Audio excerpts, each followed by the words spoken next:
बेटा किसी ने ये नहीं सिखाया कि पैर भी छूते हैं बुआ के, आगे पैर छू चलाओ। हाँ खुश रहो खुश रहो। मना करा होगा मम्मी ने। नहीं नहीं, हम तो सिर्फ देखने आ गए हैं व्यवस्था। जैसे काम ये लोग देख रहे हैं ना, ऐसे ही हम देखने आ गए। हम भी काम देख लेंगे, क्योंकि कार्ड तो हमको गया नहीं था। नहीं अम्मा, व्हाट्सएप पे कार्ड होता है। कोई व्हाट्सएप पे कार्ड तो अपने कोई दुश्मन को भी ना दे, जबकि हम तो अपने हैं ना अपने, या हम ही खुद ही अपने समझ रहे हैं। मान लीजिए हाँ, वो तो हमारी भतीजी की शादी थी, इसलिए हम आ गए अपनी भतीजी और अपने भाई का मुंह देख के, वरना तो हम आते क्या। सीधे होने का ज्यादा ही फायदा उठा रखा है। अरे हमारा भतीजा, हमारे चांद का टुकड़ा, बस दूरी से पुआ पुआ, घर आ गई तो पुआ पुआ, वरना कोई पूछता भी नहीं है। विदा लेने के लिए पुआ पुआ, वरना तो कोई पूछता नहीं है। यही सिखाया है मम्मी ने कि बुआ से नहीं बोलना, पुआ पुआ। मम्मी सिखावत है कि पापा, क्योंकि हमारी अम्मा तो ऐसा थी नहीं, हमें तो ऐसे संस्कार मिले नहीं। सिखावत, जो सिखावत वही सिखावत। चलो बुआ खाना खा लो। क्या बना है? पनीर की सब्जी। पनीर? अरे वो तो तेरी मौसी के लिए बना होगा ना। बुआ के लिए तो जो रूखा सूखा बना है वो ही ले आओ। अरे वो भी पता नहीं बुआ के लिए बना होगा कि नहीं बना। बुआ तो बिन बुलाई मेहमान है ना, बुआ को तो वैसे भी कार्ड नहीं गया था। अरे जो रात को बना हो, अपनी मम्मी से को जो रात को बना हो रूखा सूखा, वही ले आओ। अगले वही खा लेंगे। बुआ तो बेशरम है, बिन बुलाए आ जाती हैं। अरे वो भी नहीं बचाओ तो कोई बात नहीं, हम कह देते हैं राहुल से, दुकान से जाके ले आएगा। मैं राहुल, ए बिटवा राहुल। भाभी हम भी कुछ करवा लें। आप तो बिल्कुल ऐसे ट्रीट कर रहे हो हमें जैसे कि हम भी मेहमान है, मेहमानों की तरह। ये गुड़िया की मौसी सबसे जब से काम करी जा रही है, आप ही नहीं बताए जरा। आप हमें तो मेहमान मान रहे हो, हम इस घर के अपने हैं भी या नहीं?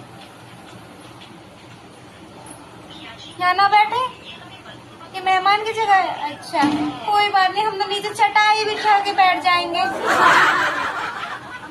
जी और चाची देख रहे हो क्या हो रहा है? कितना भेदभाव हो रहा है।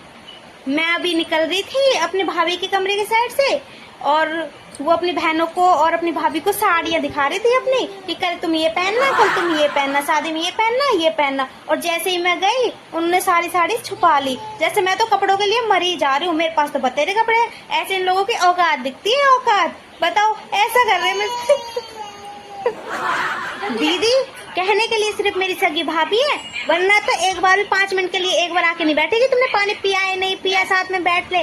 बस जब से आई है पायल काजल अपनी बहनों के पीछे लगी हुई है। पायल काजल, मेरी पायल ने ये करा, मेरी काजल ने ये करा, मेरी पायल ने ये करा, मेरी काजल ने ये करा। जब तुम किसी को कुछ करने दोगे जब तो कोई करेगा, जब तो मैं कुछ करूंगी करने दोगे। बस पायल काजल, मेरी पायल ने ये करा, मेरी काजल ने ये करा, मेरी पायल ने ये करा, मेरी काजल ने ये करा। पायल काजल बस। बुआ तुम काय गुर हो रही हो?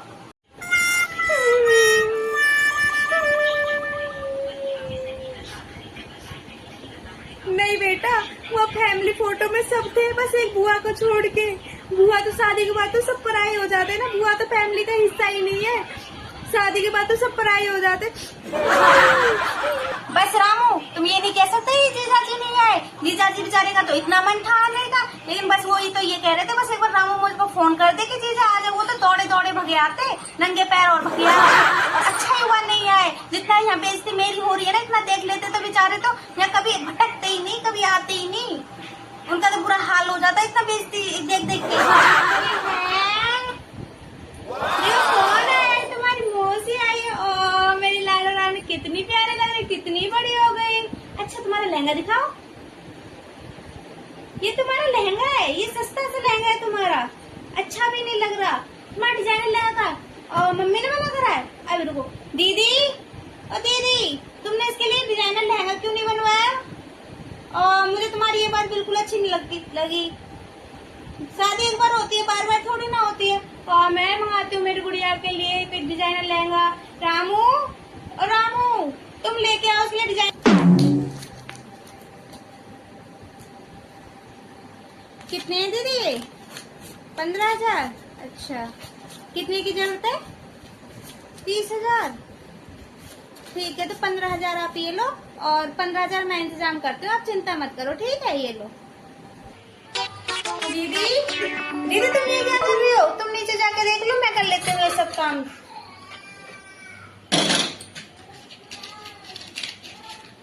मैं कर लेती हूँ ये सब छोटे मोटे काम। दीदी चाय। ए लड़कियों, तुम यहाँ क्या कर रही हो? नीचे जाओ, ढोलक बजाए, नाच गाना करो। अरे मैं ना नाचूंगी, मुझे शर्म आती है। ए दीदी मैंने कितनी बार कहा ये सब मैं कर लूंगी, तुम नीचे जाओ, तुम्हें कितने सारे मेहमान बुला रहे हैं।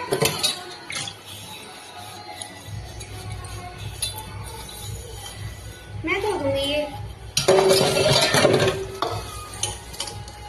नंद, इनकी नंद तो जब से आई इनसे मुफला बैठी है।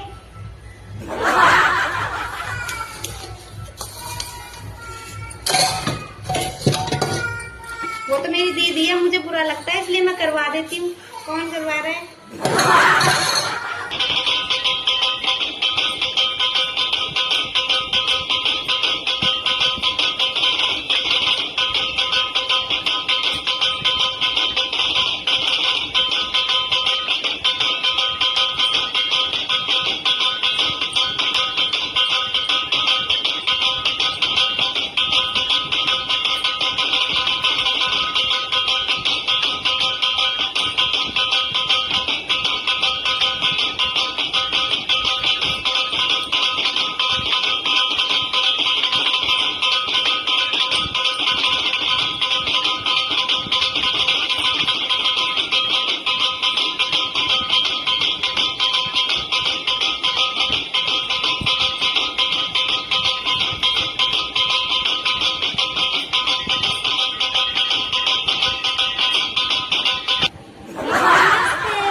देखा, मैं ना कहता था बड़े भैया का कितना बड़ा मकान है। सही टाइम पे मुंह खोले होते ना तो आज ये मकान हमारा होता। अब दीदी बाहर वालों की कहावत है, हमें तो अपने ने परेशान करो, अपनों ने काटो। अब देखो दूता गुजरा, हम मेरे सास ससुर ले लो। देखो ये शहर को मकान पूरे मेरे जेठानी के नाम कर दियो, पूरे ये गले के जेवर वेवर सब इनके नाम कर दियो। और हमें कहा दो, हमें वो भैंसिया जो 2 किलो दूध देवे, मूत देवे, और इनके गोबर का कच्चो घर। मेरा पति तो शुरू से भोंद रहे हो, इतना मासूम है कि वो तो कुछ कहे ही ना है। बहुत बुरा गरम है। मरने लायक ना हते, लेकिन मेरी जेठानी यानी रोटी ना दी टाइम पे मर गई, इसलिए इनने मेरा खूब दिल दुखाया। इनने मैंने खून के आंसू रुलाए, खून के आंसू। ये मेरे सास ससुर काय मर गए जल्दी जल्दी, काय मर गए। मैंने देखो है बीवी, मैंने इतना देखो है, जा जाने मेरो दिल दुखायो है, जा जाने मेरो दिल दुखायो है। भगवान ने उन्हें अच्छे सबक सिखायो है। ये मेरी जेठानी, इनने भी मोह इतना रुलायो है बीवी, इतना रुलायो है। भगवान इनने भी देखेगो, आ रो इनको नंबर भी। हाँ मैं कहा बताऊं बीवी, मेरे ये इतने सीधे हैं, ये इतने सीधे हैं। जब ये घर बंटवारा हुआ, जब इनने कह दी कि मेरा तो बड़े भैया पहले लेगा, बड़े भैया को हक है, बड़े भैया ने भी ले जी, बड़े भैया ने भी पहले मांग लियो।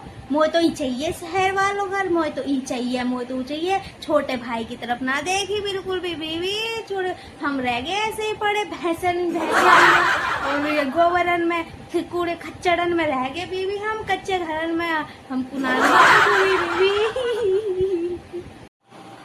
मैं जब से आई हूँ ना, जब से इनका सारा काम हो गया, वरना मैं आई थी ना जब इनका सारा काम रुका हुआ था, कुछ भी नहीं हुआ था।